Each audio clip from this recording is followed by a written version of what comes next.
So good morning and welcome to analytical mass spectrometry.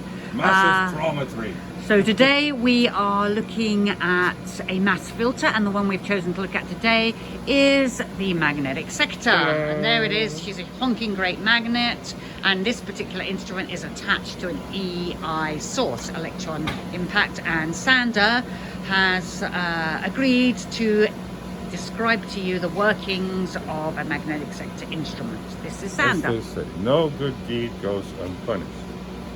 So, for those hungry for knowledge, who really want to know how this works, this is how this works. Ions are made in here from a sample. The sample comes in through any one of inlet systems that you may have. This may be a probe, it may be a little reservoir, it may be a GC, whatever you have. After the ions are made, the ion source itself, which is in here, sits at somewhere between 5 and 10 kilovolts. The ions get shot out in that direction and they're going in a hurry. They've got lots of kilovolts behind them. As you can see, if we want to get them through the whole instrument, they now have to go around a bend here. So how does that happen? Inside this box are two parallel steel plates that are bent in a circle, or a partial circle. So in order for the ions to get through this, the centrifugal force, which tends to push them outwards, has to equal the electrical force on the ion. And if I make sure that that plate's positive and this one's negative, it'll push positive ions back. So these two have to equal each other. Now there's some formulas here for it. The bottom line on it is that all the ions that are leaving the source have the same kinetic energy, and this thing filters that kinetic energy. So in essence, what it does is it does an energy focusing. Why is that important to get high resolution? Well, when the ions are made in there, they all have thermal velocities, which can be in any which direction. They can be forward, backward, up, down, or sideways. So there's a spread in the actual energy that these things have along the instrument axis.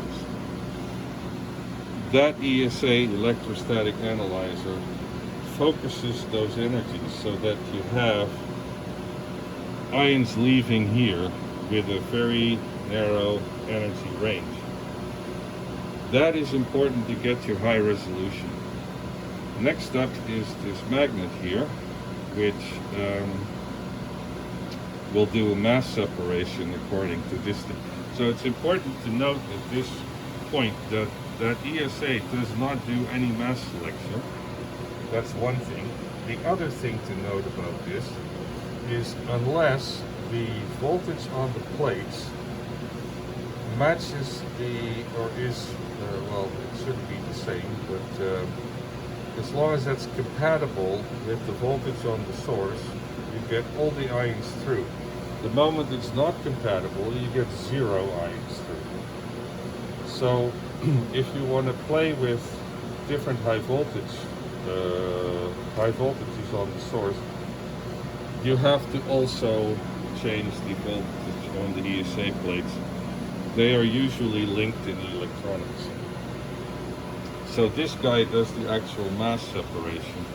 That guy does an energy focusing. Now there are two, and then here's a detector and stuff like that.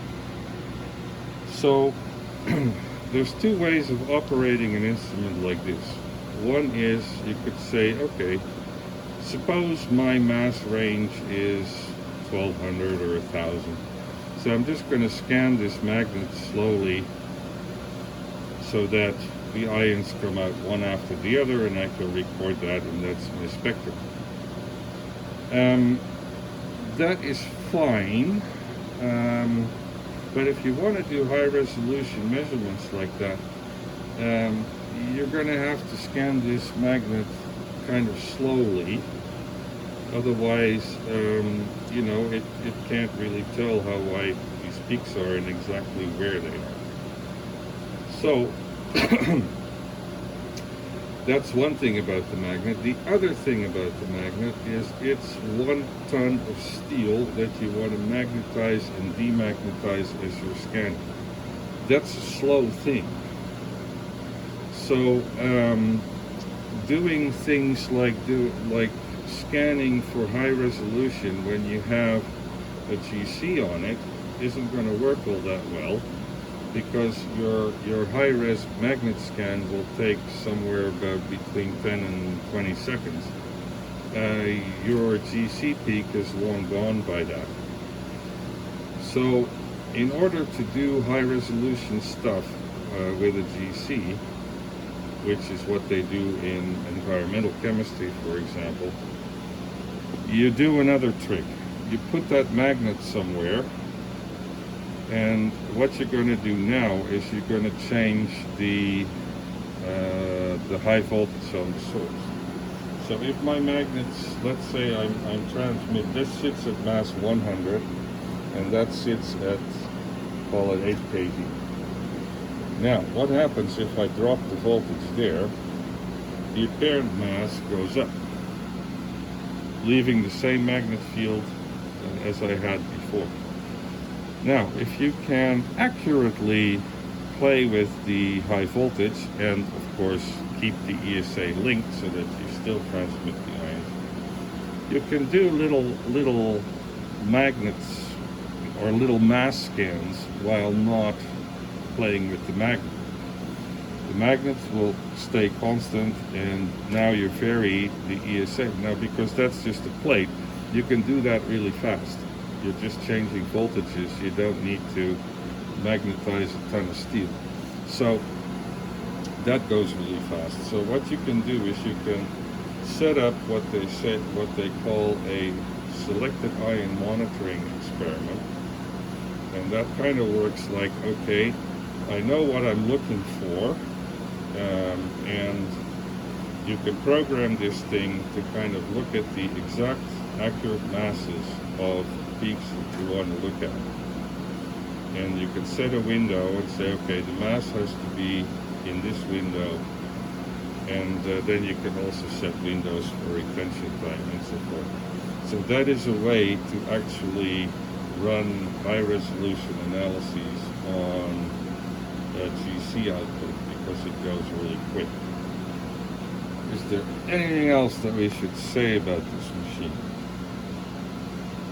Yeah, so the scanning method, we use it for the people who bring us a sample and say, okay, we need an accurate mass on the molecular ion for our proof of structure for our publication, in which case we scan it because you want to get the whole spectrum.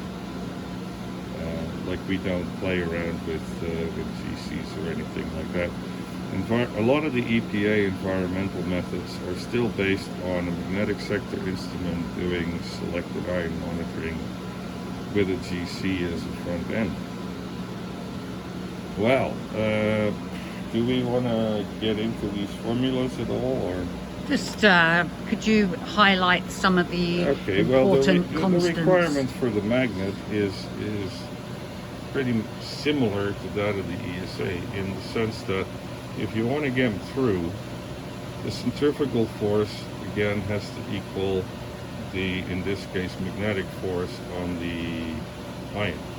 So the centrifugal force is that part, mv squared over r, right?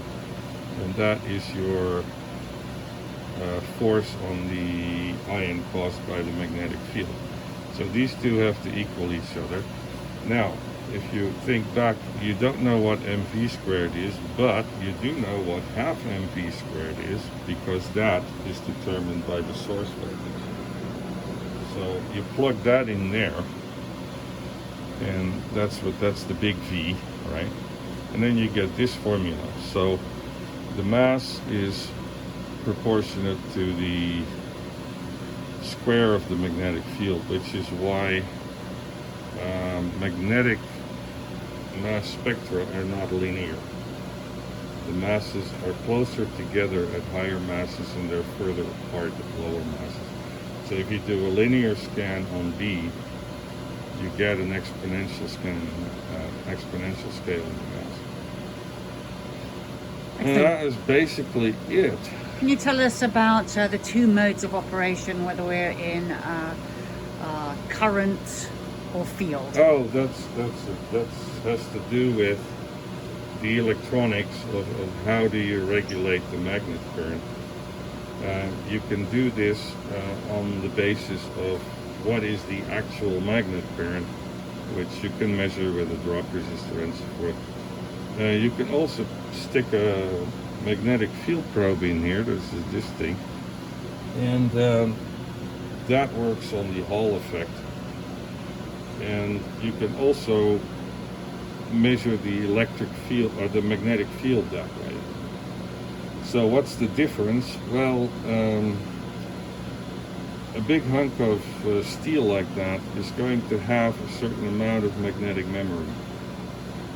So if you were to ramp this full on and then drop it to a certain current, the field is going to be different than if you were to go to zero and bring it back up to exactly the same current. Why is that? Well, because there's a little bit of magnetic memory from being full on in one case. In the other case, there's a little bit of magnetic memory from being just about off. So, if you're scanning this thing, you have the option of either controlling the scan with the field or with the current. And the current is going to be more direct. You can imagine there's some time involved in actually measuring the field and producing a signal for it. There's a little bit of a lag. So it's on some instruments the current mode works better in terms of mass accuracy. On other instruments the field mode works better. It kind of depends on what the condition is of these big water cooled resistors that you measure this current with. There's somewhere around 50 amps running through this magnet, so that those are not little currents. So you need to water cool all that stuff. Yeah, well, do we have any other? No, I think that's it. Oh, did we say how we get the resolution? No. Oh, shit. Well, we did kind of. Well, no, but it's a very simple thing. On this end and on that end, you have this. Yeah, I know you're looking at it. We have these little slits. So it's pretty much like an optical monochromator. You want more resolution? You tweak the slits down. So they are physical metal. They're physical metal blades, and they like a razor blade. They're sort of razor blade-ish, yes.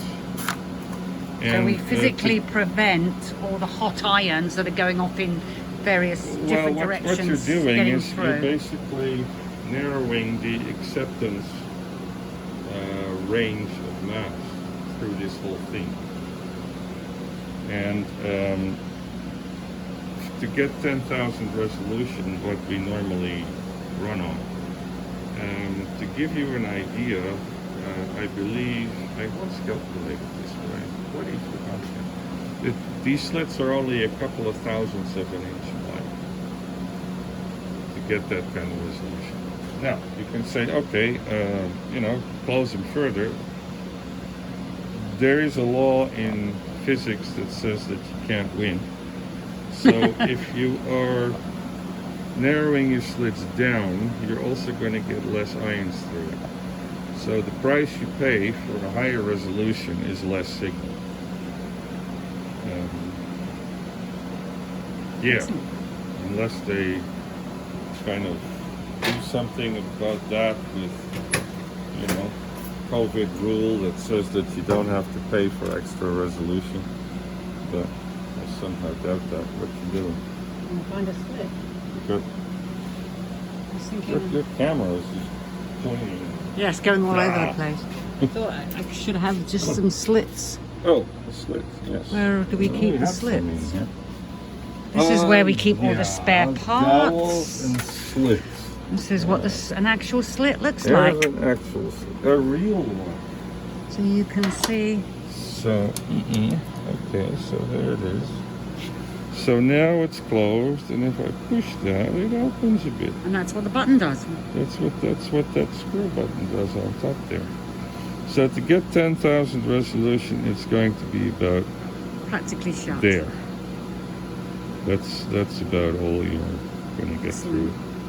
And there's two of those, one on each end. Yes. One coming out of the source and one going into the instruments detector. also have one in the middle. There's another focal point here. This slit is one focal point. Then there's a focal point on the other end of the ESA where they kind of cross over. Some instruments have a slit there too. And then you've got your final slit at the end there. Okay, well that's wonderful. Thank you very much, Sander. You're back. We will tune in next time for another instrument.